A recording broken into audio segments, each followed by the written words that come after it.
as you begin to build expertise in the market, serving that vertical market, you'll be able to build a better product, a better experience for your clients. Of course, then you'll be able to attract better clients and charge more, which will turn into ultimately a great business for you. Welcome to the Deep Specialization Podcast, the show where we blend focus, strategy, and client intimacy in order to scale and simplify our businesses and our lives. I'm your host, Corey Quinn. Let's jump into the show. Hey guys, Corey here. Welcome to the Deep Specialization Podcast. Today, I am on the campus of The Ohio State University. I'm here in Ohio to speak at a conference called Locology with my good friend and previous colleague, Jamie Adams. I wanted to record this episode here because I have a topic that's been on my mind that I think would be beneficial for this podcast, for the listeners. So let's go ahead and jump right into it. I want to borrow a concept from the SaaS or software world which I believe can help you to think potentially differently about your agency and how you are growing your agency. And this topic and this concept is being sales-led versus product-led, right? In the world of software, there are companies like Canva and Zoom that are more, let's call it product-led. They lead with free freemium services, free trials, and then upsell over time. Versus, in again, software world, sales-led, probably you can think of Salesforce.com, where they have a sales team. And I wanted to apply this, again, predominantly SaaS-based concept to the world of agencies. And to do that, first, I want to sort of define a product-led agency versus more of a sales-led agency and kind of give you a sense of how each of them operates, some pros and cons, and then I want to leave you with some additional final thoughts. So starting with a product-led agency model, the product-led agencies are typically focusing heavily on the product itself as the main driver of growth. So your product, or in this case of an agency, your services and your packages kind of speak for themselves. A lot of the business is driven by referrals and word of mouth. And of course, the founder is often still quite in the middle of the sales motion, right? They're driving the sales, whether it be through networking or through referrals or helping to drive word of mouth. The sales-led agency, on the other hand, is one which relies heavily on their sales team to drive customer acquisition and growth.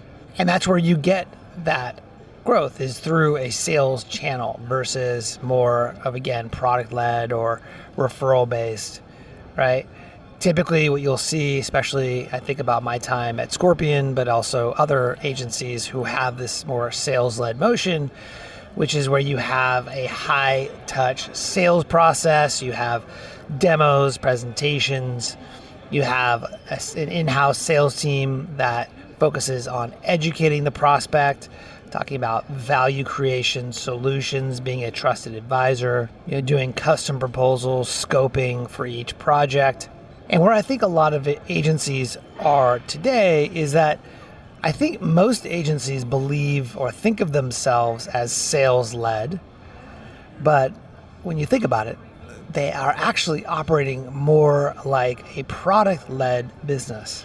And I think that is part of a natural growth of an agency, where you see a lot of agencies start with the founder and they build the agency around the founder's expertise, and that really drives the core offering of what they're providing.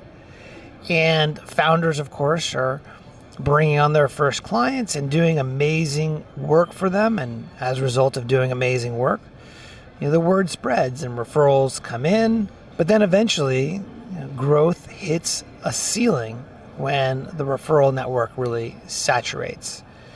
And that's where I talk about this in my book, Anyone, Not Everyone, but it's really about that founder-led sales role where you get stuck as a generalist, as well as you just begin to run out of options for leads, it becomes more and more difficult for you to drive new business. And again, I think this is a natural part of how to start an agency.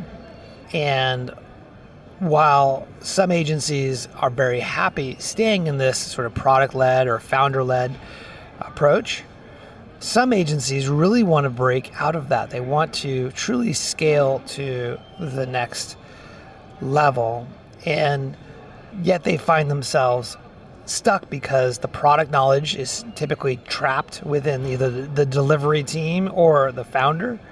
There's a lack of a systematized, proven sales process. And even when you do bring in sales teams, it's difficult just to match the founder's expertise and passion. So I want to share a couple of strengths and weaknesses and really compare and contrast these two approaches, product-led versus sales-led. Let's start with the strengths of a product-led agency. Number one is a really strong, big strength is you have strong client relationships. You also typically have high retention rates, low sales costs, and you are also to build sort of more of a natural authority position, and you have a passionate delivery team. Some weaknesses when it comes to being product-led as an agency is that your growth is really limited to the expansion and your reach of your reputation. You again have founder dependency when it comes to sales, and it becomes difficult to scale beyond the founder's network.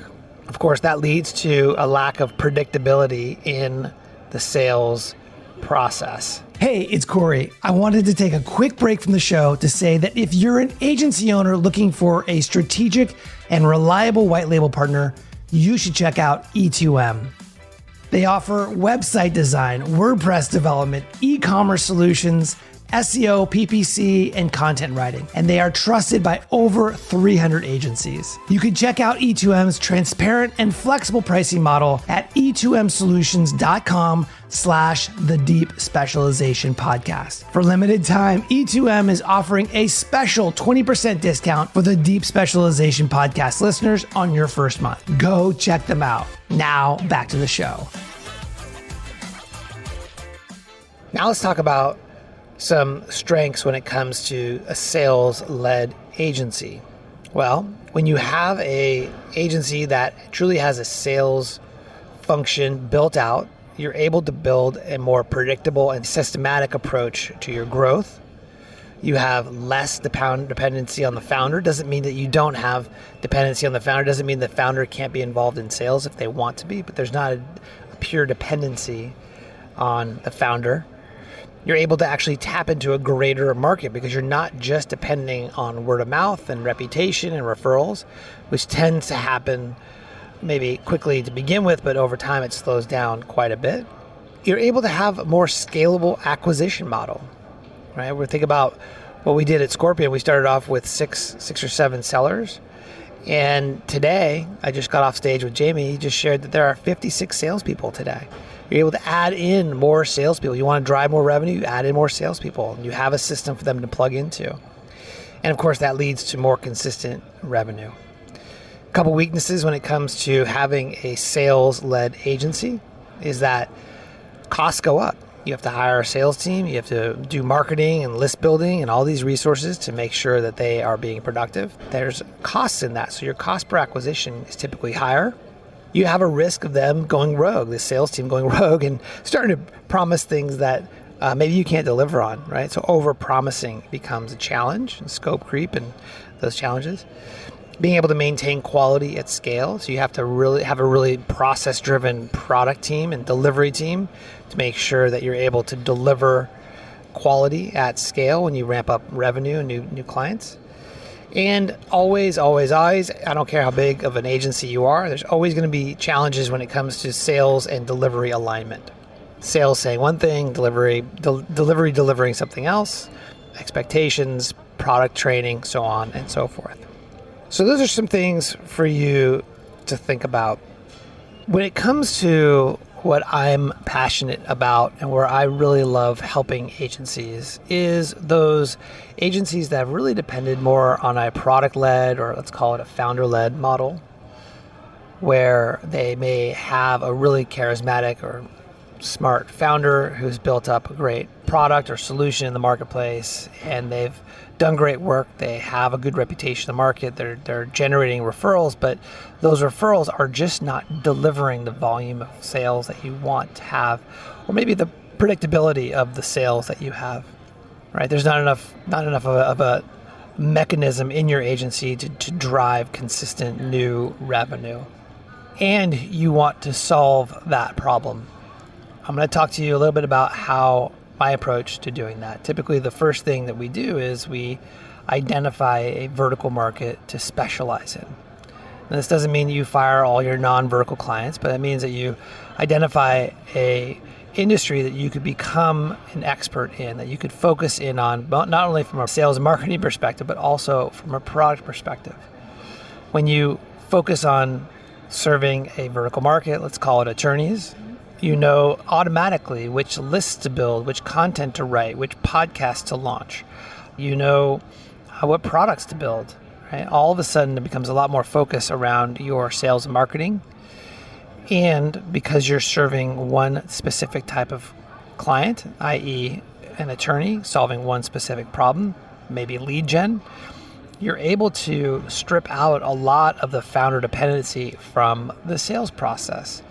And of course, over time, you could have a more formal sales process that is heavily focused on solving specific problems for attorneys that you could plug people into, you could train them up and get them to be productive in the short run. So of course, finding the vertical market is number one. Number two is doing some positioning and messaging, making sure that you understand their unique pain points, their buying journey, the triggers behind which cause people in that vertical market to buy. What are the attributes, the things that they care about specifically? So you could begin to develop empathic messaging that speaks to the hearts and minds of those buyers in that vertical market. And then from there, it's about going out and starting to do outbound sales. I don't have a lot of time right now to go into that whole playbook, but effectively what I teach is gift-based outbound, which is taking a small list of high-value prospects and sending great gifts to them as a way to establish trust, but also get on a sales call and begin to build new sales opportunities through outbound. But then secondarily, after you have the outbound in place, then you want to build out an inbound engine, which is about building your authority in that vertical market through content and conferences and a bunch of other things. And then from there, it's just about execution. And as you begin to build expertise in the market, serving that vertical market, you'll be able to build a better product, a better experience for your clients. Of course, then you'll be able to attract better clients and charge more, which will turn into ultimately a great business for you. So I will leave that there. I'll leave that conversation here.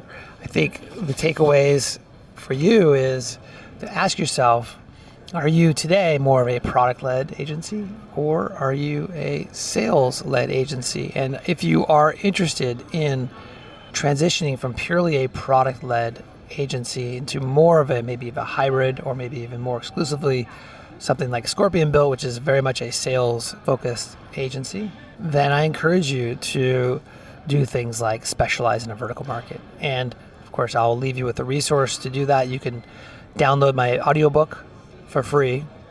You can go to anyone.everyone.com.